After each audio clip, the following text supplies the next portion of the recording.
What's up guys, I'm Duncan and this is a Magic the Gathering deck tech. This is for the new standard Ravnica Allegiance and it's the deck I've been having the most fun with. Now before I picked up this deck, I hadn't actually laddered at all on the constructed ladder for this season, and I managed to make my way in one stream from the bottom of silver all the way up to gold 3, which I think is not bad for a deck like this. I think I lost 3 games total.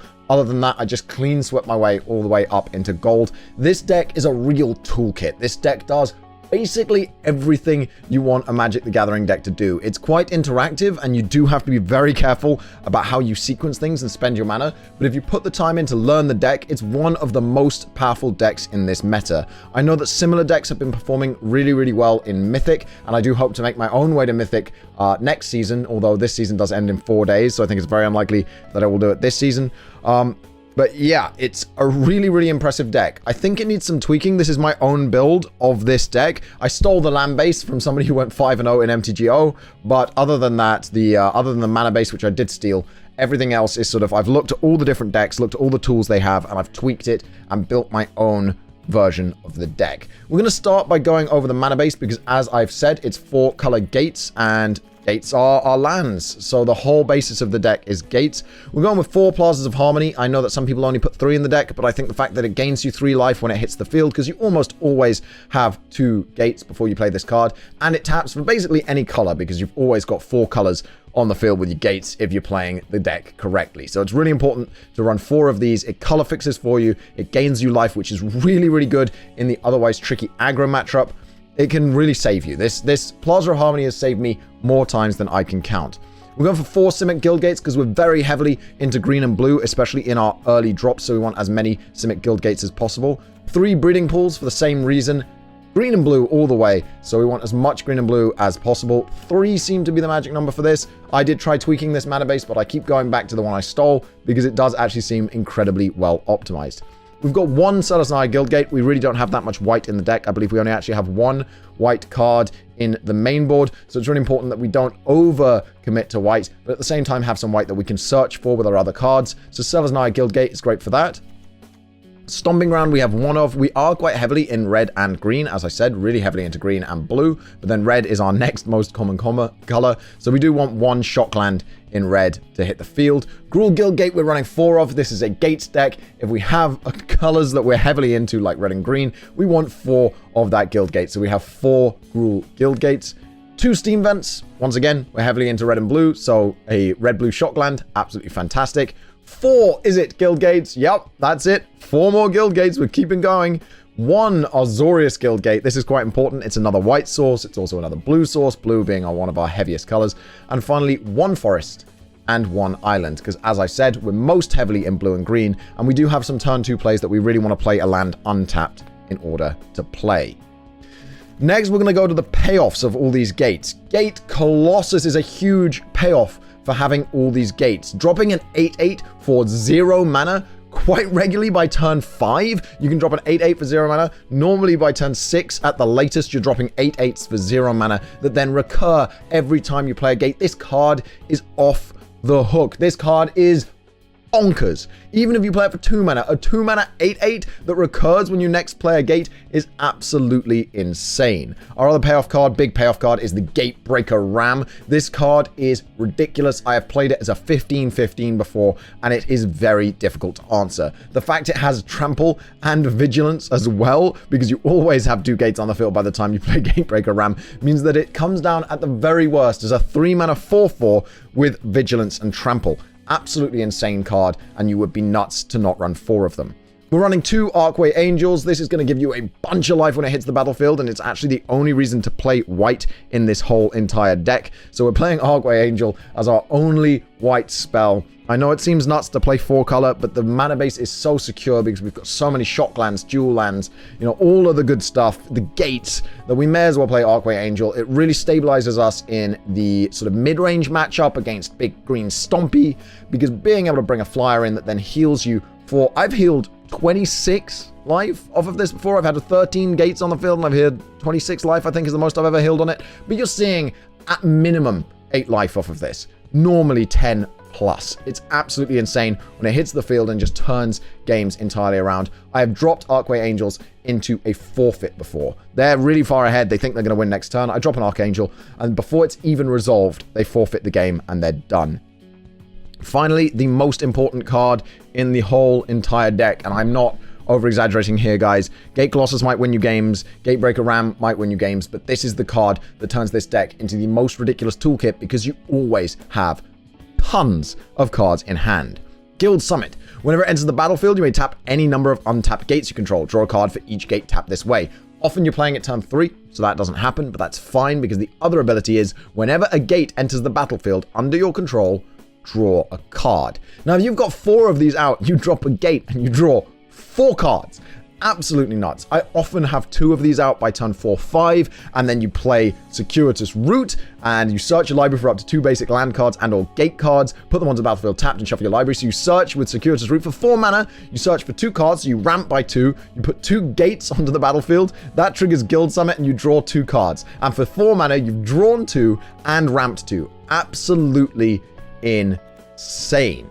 Gates Ablaze is another huge gates payoff card. This is your sweeper. This stops aggro. This stops mid-range. And late game, this even stops big stompy. Gates Ablaze is absolutely insane. It deals X damage to each creature where X is the number of gates you control. This is actually awesome because if you drop a Gate Colossus for free, this is going to eliminate your own Gates Colossus. But that doesn't matter because it puts it in your graveyard and then you put it back on top of your library when you play a gate. And then if you've got a Guild Summit out, you play a gate, that triggers Gate Colossus. Gate Colossus goes back on top of your library and then Guild Summit triggers. You draw that Gate Colossus again and then you play it for free again. And it's, you know, it's just recurred itself. It's almost like pseudo vigilance. If you attack in with a Gate Colossus and you've got a gate in hand and you haven't played a land that turn, you can attack in with a Gate Colossus for 8. They either block it or they take 8 damage. You then Gates Ablaze, wiping their field, also wiping your field, and then you play your land, your gate, dropping your Gate Colossus again, which is absolutely awesome. The other thing that's great about Gates Ablaze, it does X damage where X is the number of gates you control, which means it will never kill your Gatebreaker Ram, because your Gatebreaker Ram has 2 plus the toughness of the number of gates you control. So it will always put your Gatebreaker Ram to 2. Which means your Gatebreaker Ram is always surviving your own Gates Ablaze. So you can always, if you've got 2 big Gatebreaker Rams out, Gates Ablaze, wipe their field, swing in with the 2 Gatebreaker Rams, and it's very unlikely that they're going to survive. Absolutely awesome synergies. Guild Summit plus Gate Colossus is a 2-card combo where the Gate Colossus just never stops coming back and you're drawing cards. Gatebreaker Ram plus Gates Ablaze is a really good combo. You've got Gate Colossus plus Gates Ablaze plus Guild Summit. You've got, it's just awesome. So many different things you can do. Now we're going to go on to some of the less definite cards in the deck. These are the cards that people sort of play around with and switch around, and this is what I've come to as the best solution because everything I've shown you so far is in the deck 100% of the time. Growth Spiral. Growth Spiral's in almost every build of this deck, at least as a 3 of, but I think a 4 of is so good. It draws you a card, it's instant speed, it drops a land card from your hand onto the battlefield, which means turn 2, right? You can play a gate turn 1 tapped. Turn 2, untap the gate, play a shock land. Tap the 2 lands to draw a card and drop another gate tapped onto the battlefield. You've now got 3 lands on the battlefield. Next turn, draw a card, drop a Plaza of Harmony, gain 3 life, and then drop a Circuitous Route and ramp 2, or you could drop another gate and then play a Guild Summit, 3 mana, and then drop a gate and draw a card. There are so many different synergies with Growth Spiral. It's a really, really good card. The fact it's instant speed is really nice as well. Being able to drop a gate at instant speed is really quite significant, because if you can drop a gate at instant speed, you can use that to put Gate Colossus back on top of your library before you draw for turn, for example. If you don't have a Guild Summit, that's really cool. Dropping a gate at instant speed actually has a lot more synergies in this deck than you'd think. Then finally, the other cards that we have in the deck. Expansion Explosion is a really weird one. This is one that I've gone back and forth on. I really didn't like it, and then I did the live stream where I played a lot, and I actually managed to rank up all the way to gold in one stream. It was really good. We only lost 3 games total. Expansion is the side you're going to use of this card the most. Even though you will often have enough mana out to do a big explosion, remove a planeswalker or a big creature that's in the way and gets past Gates Ablaze, or even just deal damage to their face to finish them off, the main card here that matters is Expansion. Expansion is huge. Being able to cast Expansion and double a Growth Spiral, massive play. Being able to cast an Expansion and double a Circuitous Route when you've got a Guild Summon out, Huge play. Sometimes they'll have a creature which goes above the number of gates you have for Gates Ablaze. You just double it with expansion. There are so many cards that you double with expansion that really give this deck playability, that really improve some of those play sequences, some of that sequencing with the deck. So I really, really love Expansion Explosion into Gates Ablaze, into Circuitous Route, into Growth Spiral, sometimes even use it to copy a counter spell. They counter your spell, you copy their counter spell and counter their counter spell, and now you get to cast the spell which they saved their counter for, and you're good against control. Shimmer Possibility is the card I'm the most iffy on at the moment. I'm running 2 Shimmer Possibilities and 2 Open the Gates. A lot of these decks don't run any Shimmers and run 4 Open the Gates. A lot of them don't run any Open the Gates and run 4 Shimmers. I almost want to main deck 2 Negates, which are in my sideboard at the moment, instead of the Shimmers. This is the card that's done the least for me. But at the same time, there have been some real clutch moments where I've needed to Shimmer into a Gates Ablaze in order to stop aggro from beating me. And at that point, you know, the utility that Shimmer gives you, the fact that it lets you search those 4 cards and put any of them into your hand, it can be really important. We have 1 Syncopate because that protects your really big plays. If you've got a really big play because you really want to get this great Breaker Ram to resolve against control, you don't have an Expansion Explosion in your hand, sometimes it's really nice to have that Syncopate so you can just control things. You almost always have more mana than your opponents in this deck. It's very, very rare that you don't have more mana than them, so Syncopate can be a really good counterspell. I only managed to find space for 1 in the deck, and that worries me. Maybe we drop 1 Shimmer to go up a Syncopate, maybe. But yeah, Open the Gates is a decent turn 1 play, but actually really good late game when you really need a gate in your hand, maybe to recur a Gate Colossus or trigger Guild Summit for draws. This can be a really good card. It can read as like pay 1 mana, find a land, which then lets you recur Gate Colossus and draw 2 cards because you've got 2 Guild Summits out. Like, it can be really, really huge. So this card late game can be really good. It's a 1 mana play. It seems like it should be a turn 1 play, but it's actually great as late game play as well. And it gives us a turn 1 option if we need it. The final thing I'm going to go over is the sideboard. I'm really not sure on the sideboard. I wanted to deal with some of the worst matchups, but obviously at the moment, Arena is a best of 1, so it's a difficult one. The sideboard is much less optimized than the rest of the deck. We're running 4 Negates because Control is a terrible matchup, and against Control, we do not need Gates Ablaze, so we drop all of our Gates Ablaze for Negates. We also want to pull in Cindervines against any Control deck that uses Search for Azcanta, which means almost all of them. Cindervines is huge whenever they cast a non-creature spell. It deals 1 damage to that player, which is really big against Control. And then the fact that you can pay 1 to sacrifice it and blow up a Search for Azcanta, or blow up a Eldest Reborn can be really, really important against some of those Esper control decks, which are really a real pain, honestly. Remember that you can redirect that damage to a player to a Planeswalker, I believe. I'm not 100% sure how they changed the rule with the way that you redirect things to Planeswalkers. But yeah, Cindervine's super good card against Control. Lava Coil is sided in against aggro decks because obviously against aggro you don't need quite as much card draw. You don't need your Expansion Explosions as much. You don't need your Syncopate.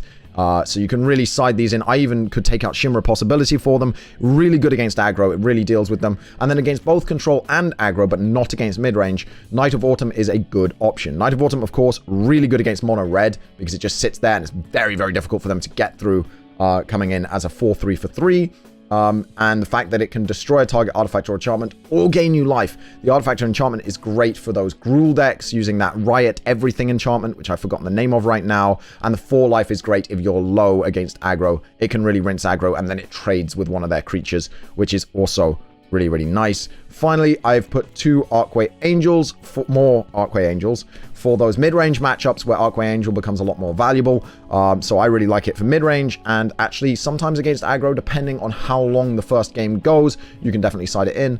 And then that's the sort of very logical sideboard done, right? Like, that's the logical sideboard that everyone would agree with. I have 1 Niv Mizzet per run. I love this card against Control. I love this card against Control. I know that it's 3/3 and it's really hard to cast, and our mana base is robust, but maybe not that robust. But with the Circuitous Routes, where you can choose which gates you put on the battlefield, so you can choose your mana, you can get to 3/3. Trust me, you can get to 3 blue, 3 red. It is very, very, very possible. We have so many blue sources, so many red sources in this deck. You definitely can. And Niv Mizzet Resolved Against Control is such a good card. They can't counter him. It's going to draw you cards. It's going to deal damage to targets, which is going to deal damage to their face, which is beautiful. And finally, against aggro, I actually like Hydroid Krasis against aggro. Because if you ramp up to even 6 mana, playing him with X equals 4 is still 2 life, 2 cards, and a 4/4 flying trample, which is very good against aggro because it blocks any flyers that they might have.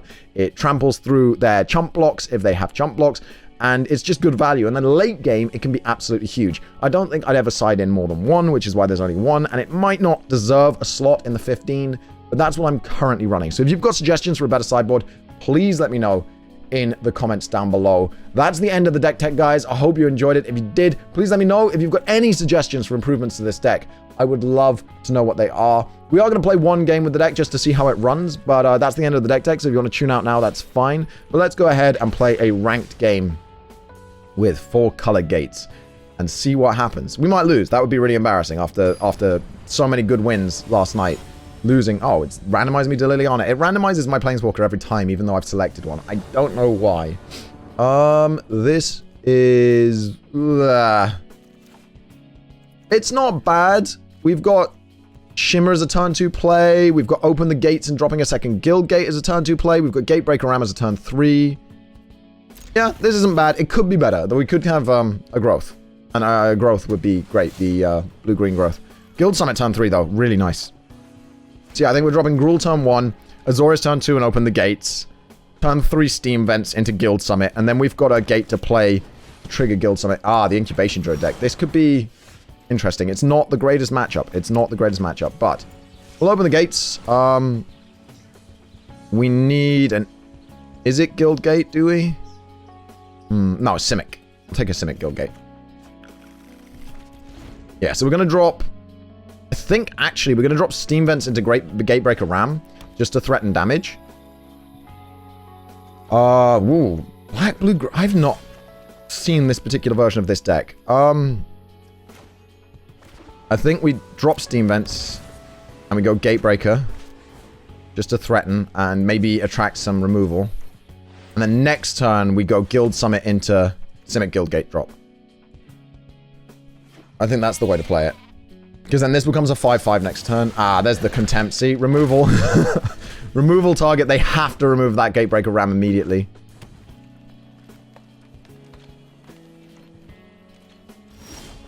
This deck might be the one thing that outstrips us of mana, though. Like, that outraces us mana-wise. Especially since we've not pulled any of our ramp yet.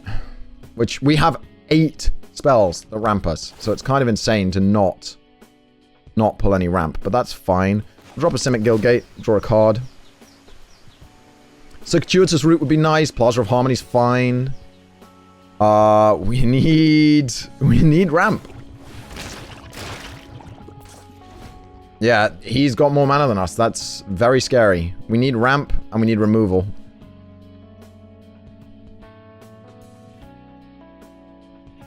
Let's see. Carnage Tyrant already. Jesus, this is real bad. This is pretty bad. Gruul Guildgate draws us a card. That's good. Gates Ablaze is going to currently ping for 4. We need to get that to 6. We really need our ramp. I think I Shimmer here. Do I Shimmer and then Expansion it? No, I don't think so. I don't think we expand the Shimmer. I don't think we expand the Shimmer.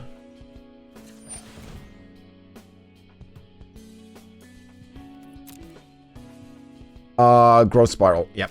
There we go.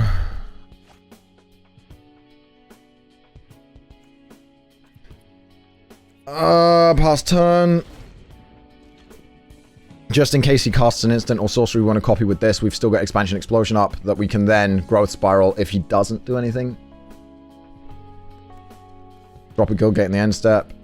This is going to be a lot of damage. 7 to the face, yep. Carnage Tyrant, huge play, honestly. But we're going to kill it next turn. We'll wipe his board next turn, which is good enough for me, I guess. Jesus, huge amount of mana being played here. Please no Nexus. Please no Nexus. Please no Nexus. If he Nexus is here, that's game. Hydrocrisis. Okay.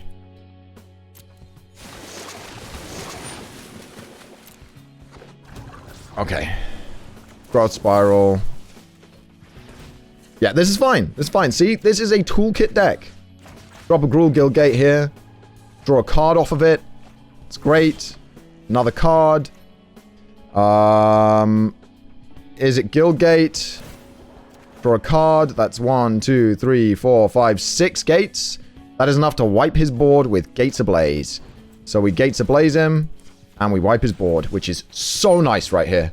So nice right here. Look at that. Look at that.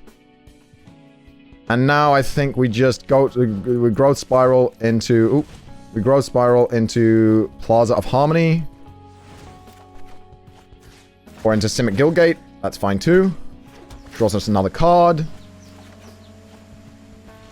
And it's his turn.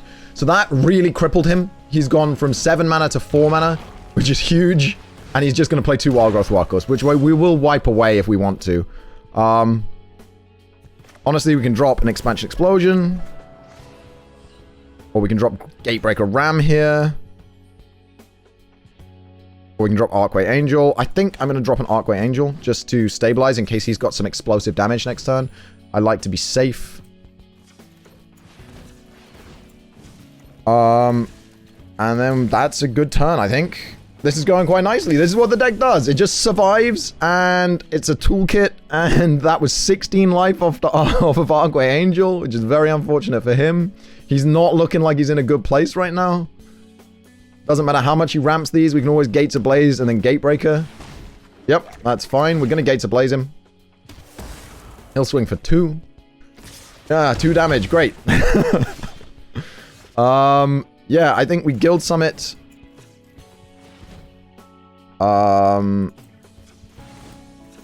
We need to keep 6 mana up, which is that. So we're going to decline on that. We'll drop it. Is it Guildgate? We'll draw 2 land.